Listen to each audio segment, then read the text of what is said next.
What's going on, everybody? This is the first edition of the Primal Meal Plan. I'm Dan, and the first thing I'm going to say is I am not a doctor, I am not a nutritionist, I'm not a dietitian, I am not making any kind of medical claims about the food that I am cooking and showing you, so let's get that out of the way. That said, most of the food that I am cooking is paleo or primal. Do your own research about these diets, make your own decisions about them. I'm just showing you the food that I'm cooking.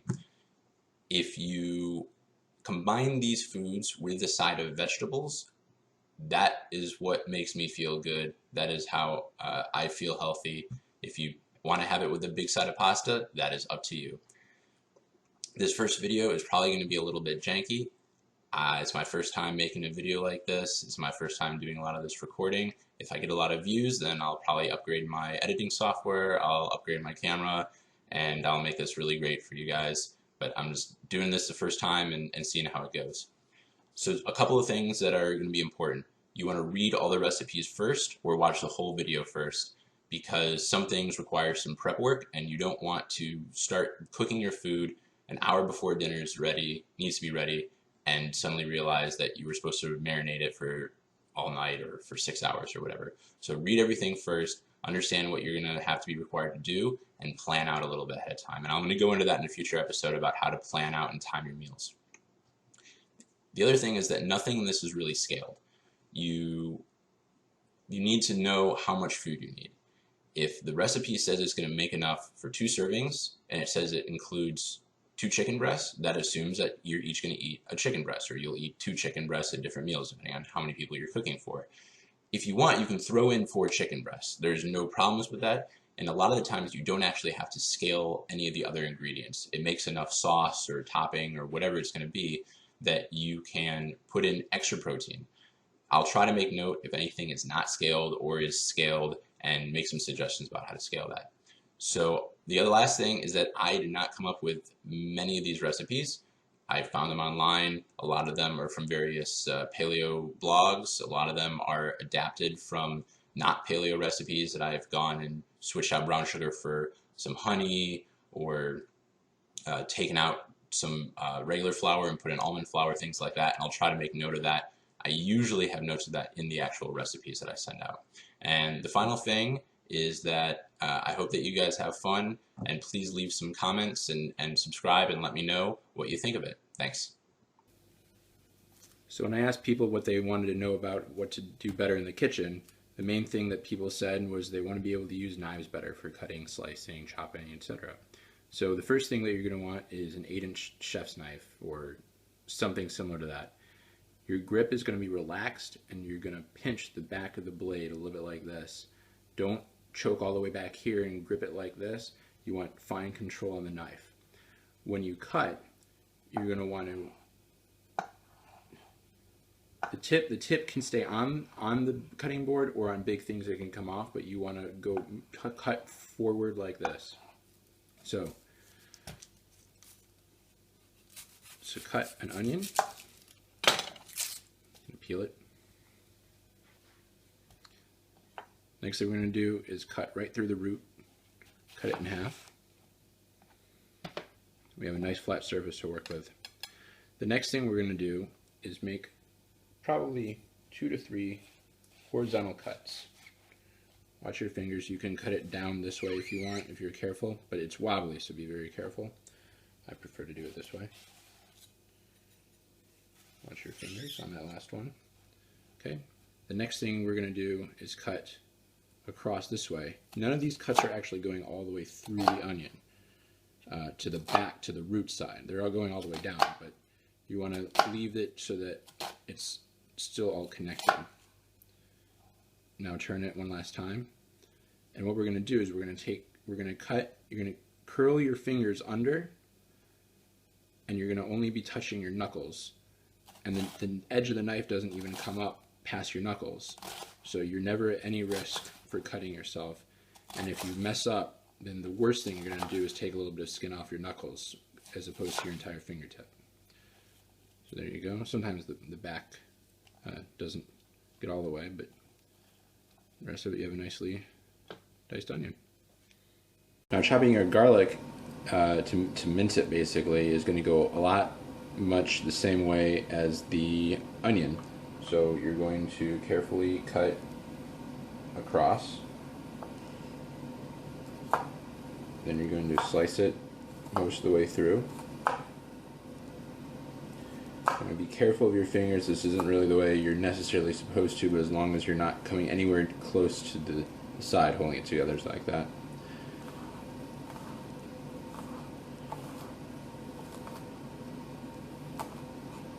There you go. And then if you want it to be smaller, chop it up a little bit like that. Right. If we're going to cut something like a carrot or a zucchini or a cucumber or anything like that,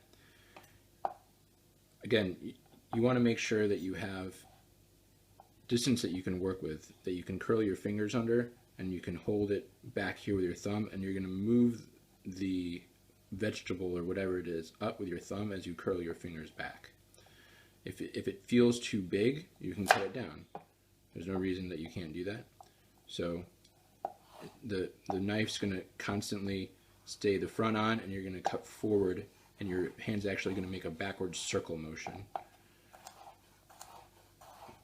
You're going to cut sort of either with the middle of the knife, like around here, or you can cut a little bit more with the heel of the knife, depending on what's more comfortable for you. And as you learn to do it, you can get a lot quicker, and you can adjust as well how fast you push it, so you can get anywhere from very thin slices to relatively thick, and you try to work on it until you can cut things at approximately the same thickness so that they all cook at the same rate.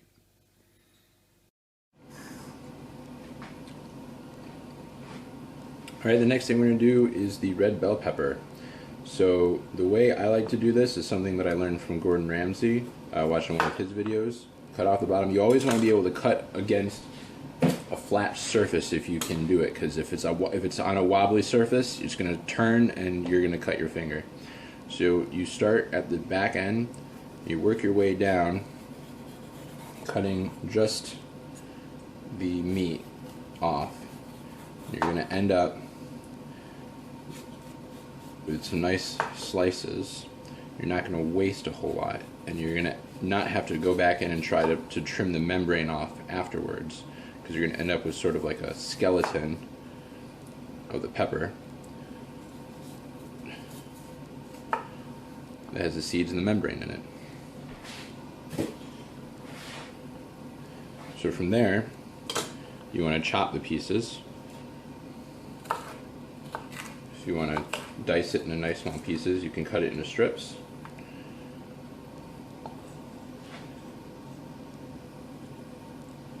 Line them up a little bit and go all the way through.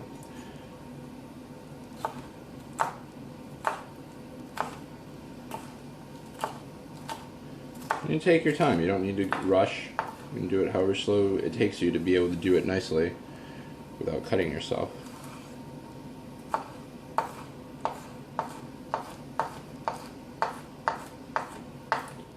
So we're going to cut up the rest of that pepper and the other pepper.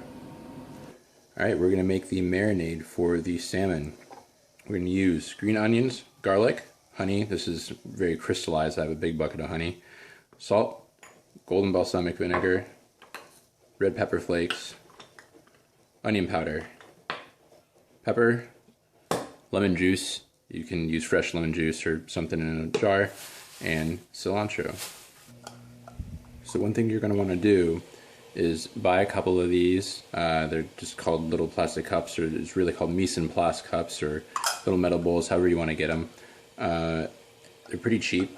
What you're going to do is, when you need onion powder, you're going to need 1 tablespoon of it. But suppose in a recipe you don't want to be in the middle of something, there's something on the stove, suddenly you need a tablespoon of onion powder, you don't know where your tablespoon is, and now things are burning, and you don't want that. So you measure 1 tablespoon of onion powder into a cup, and you can also, if you're combining a bunch of spices all at the same time, you can measure all in the same cup, and then you have them all ready at the same time, and you just dump everything in like it's a cooking show, but it's for yourself. You have to take the time to measure all the ingredients to begin with as you're going through, so you might as well do it ahead of time, and that way you'll be able to do it better. A trick for peeling garlic, if you're only going to do a few pieces, crush it with the side of the knife. The peel will come off relatively easily. It's getting a little bit bad. Try that again.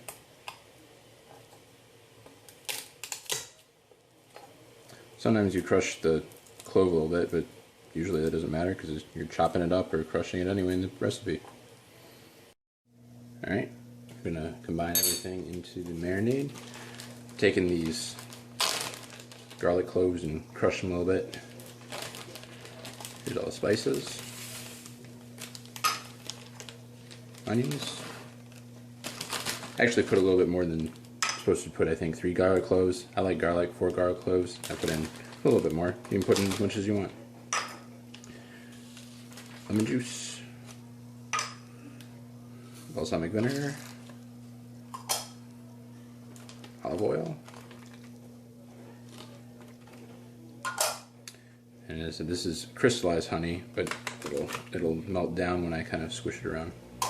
Then you put in your salmon, mush it around, and leave it in the fridge overnight.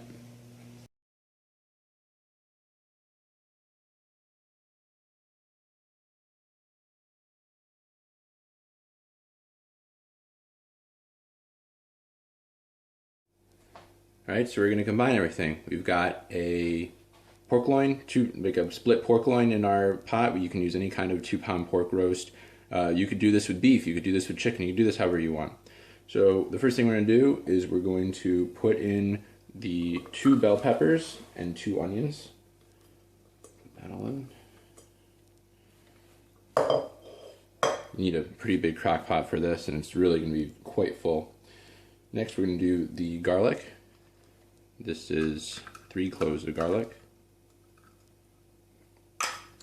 Next we're going to do hot sauce. This is some Frank's Red Hot. It calls for ½ cup. I put in a little bit less because I've got a 2-year-old and he does not particularly like spicy food. Next, our spices.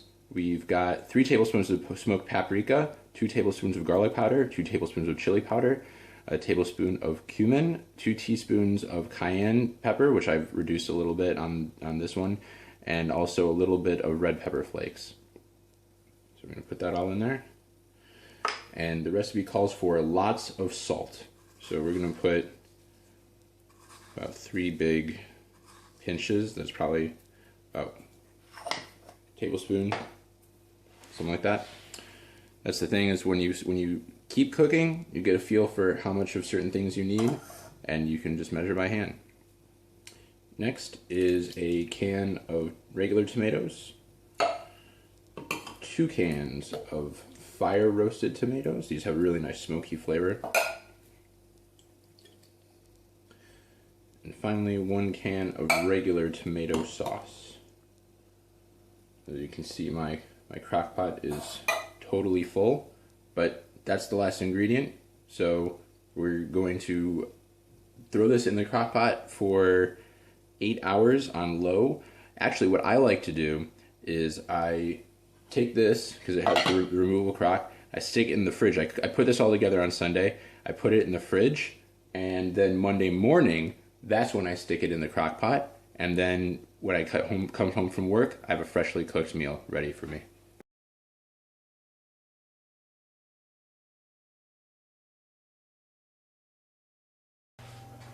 We are making chicken Puttanesca with artichokes. This is from homesweetjones.com. The first thing we're going to do is we got our pan on.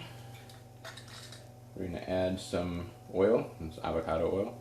You can use olive oil for stuff like this, but it has a lower smoking point, so you're going to end up having it get a little bit scalded, probably oxidized. A lot of people say that's not any good. You could use coconut oil. You could use schmaltz or lard or tallow as well if you want. Alright, so the recipe calls for 2 breasts. but I'm making enough for my whole family for a couple meals, so I'm putting in a whole 5 chicken breasts. And rather than just cut it into halves, I've actually cut it into small chunks because that makes it a little bit easier to cook and to eat. So we're going to get this all cooked up. Right, so now our chicken is cooked most of the way through. It says to brown, but depending on if your chicken's kind of fatty, you're going to end up with some liquid. You can cook it off if you want. This should be fine because we're going to keep cooking it later after we cook up all the other ingredients. So we're going to take this off to the side and we're going to stick this into a bowl or a plate off to the side for a minute. All right, we got the chicken out of the pan. We're going to add a little bit more oil. Now we're going to add the onions. This is 1 large diced onion.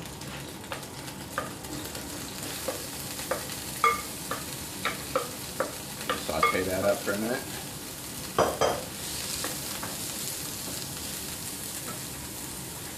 Once it starts to brown just a little bit, and we're going to put in some red bell pepper. This is 1 red bell pepper. Although actually, the recipe calls for yellow, I believe. Just bell pepper doesn't really matter. Some of my herbs got in there, but that's all right. We'll saute this up some more. All right, we're going to add. This is 3 cloves of garlic, half of a tablespoon of dried thyme, and about a tablespoon of anchovy paste. And by the way, one thing I forgot to mention is that while I was cooking the chicken, I added some salt and pepper to that. You don't really need a whole lot of salt because you're going to end up. This has Kalamata olives, and this has anchovy paste, and this has capers, and that's a whole lot of salt coming into the dish from other sources. So you can always adjust salt. You can always add salt later. You can't really take salt out.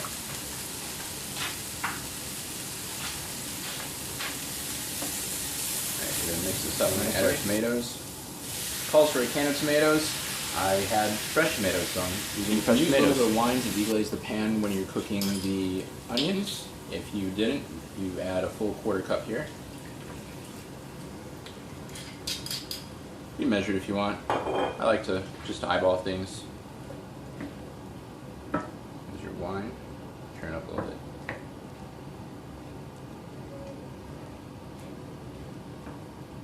We're also going to add our capers. That is a tablespoon of capers, but my wife likes capers, so I added more than that. And also 1/4 cup of Kalamata olives. One thing you want to get used to doing is tasting. Taste a little bit. You can add salt or pepper if you need it. This definitely doesn't need anything right now. Okay, we're going to throw in the artichokes.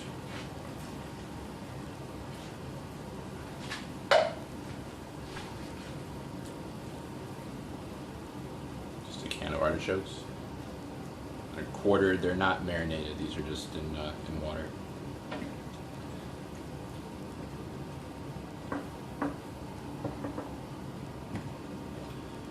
And then right at the end, we just add the chicken back in.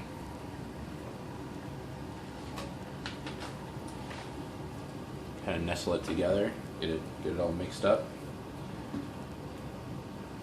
We let that cook for a couple minutes.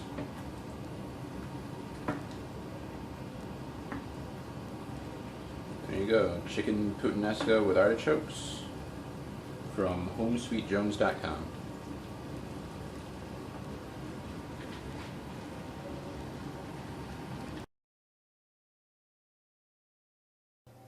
Alright, we're going to make the stuffed flank steak. I actually don't have flank steak, I have ground round. What you're going to want is some relatively thin, larger steaks that you can wrap up. The first thing we're going to do is we're going to make the spinach part of the filling. So get a pan warm. I'm going to put some fat in here. This is avocado oil. Put in your garlic.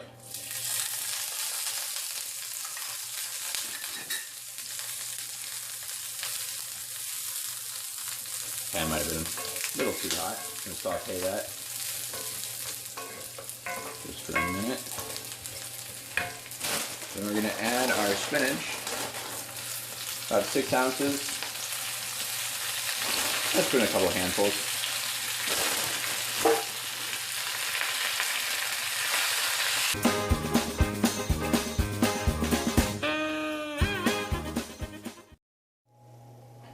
Alright, now we're going to stuff our steaks. As I said, these are not actually flank steaks that I got.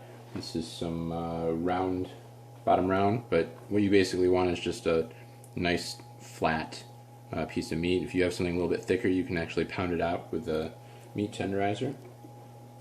So we're going to take the spinach and garlic that we sauteed a minute ago, along with a chopped up bell pepper and a chopped up tomato, and some salt and some pepper.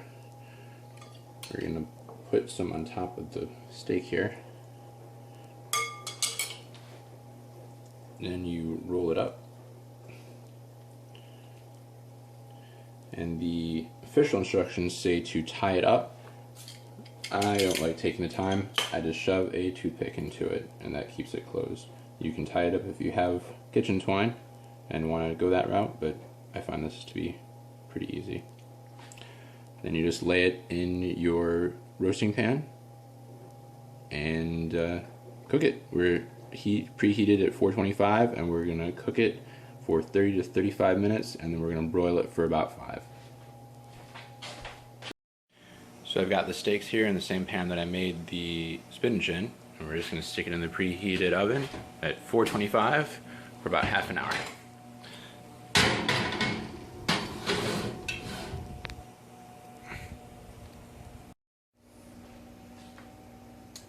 Here is our steak fresh out of the oven, and you can wait for it to cool, and then I suggest that you actually cut it in circles like this. You get nice little steak circles with the stuffing on the inside.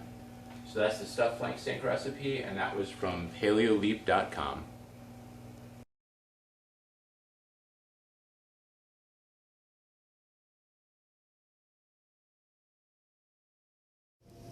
Alright, we're going to make bourbon and honey glazed carrots. This is from solet'shangout.com.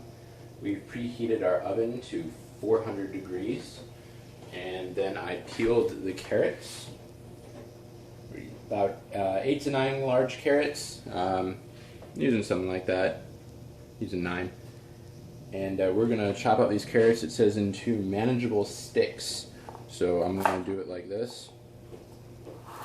I'm going to quarter it long ways like this. I'm going to do that to all the carrots. Then you're going to put them in a large bowl.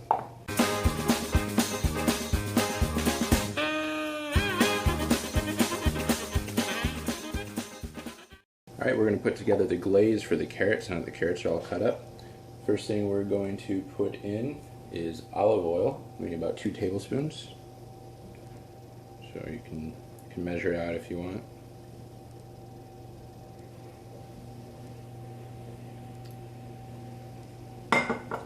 Next you're going to put in about 3 tablespoons of bourbon. You can measure that out if you want.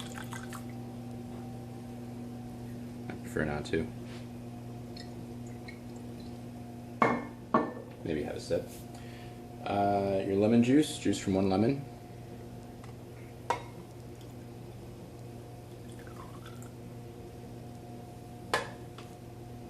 And about a tablespoon of honey. It's just some regular raw honey. You can use honey from a jar or whatever. It needs to be liquidy, not crystalline. By the way, the only difference between regular honey and crystalline honey is usually sat for a while and the sugar crystallizes. It's just regular honey otherwise. You're gonna mix it all up nice. You can whisk it. I don't feel like getting my whisk.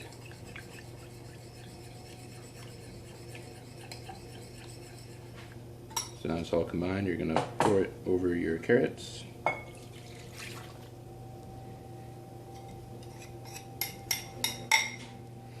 Now just using some clean hands, just Mix it all up so that you know that you have your carrots coated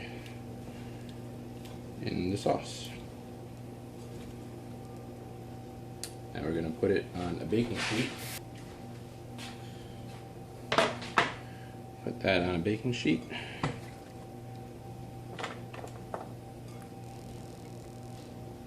Got a sill pad on here. You can use non-stick foil or just put it straight on the sheet if you want.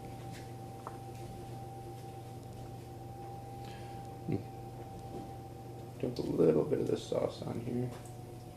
Glaze. Sprinkle on some salt.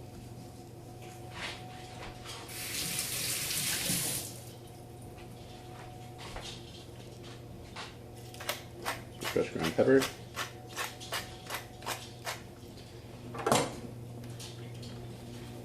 A little bit of garlic powder. And some chopped fresh rosemary. We're going to stick this in the oven on 400 degrees for about 20 minutes.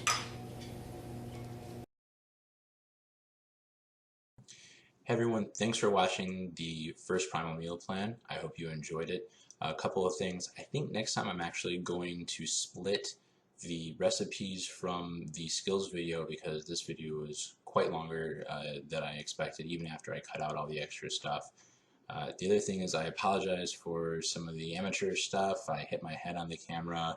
It kept focusing in and out. I've actually bought a new camera and I'm getting a camera from a friend, so next time it should be a lot better. Please hit subscribe down here and like my video, and I'll have another one for you next week. Thanks.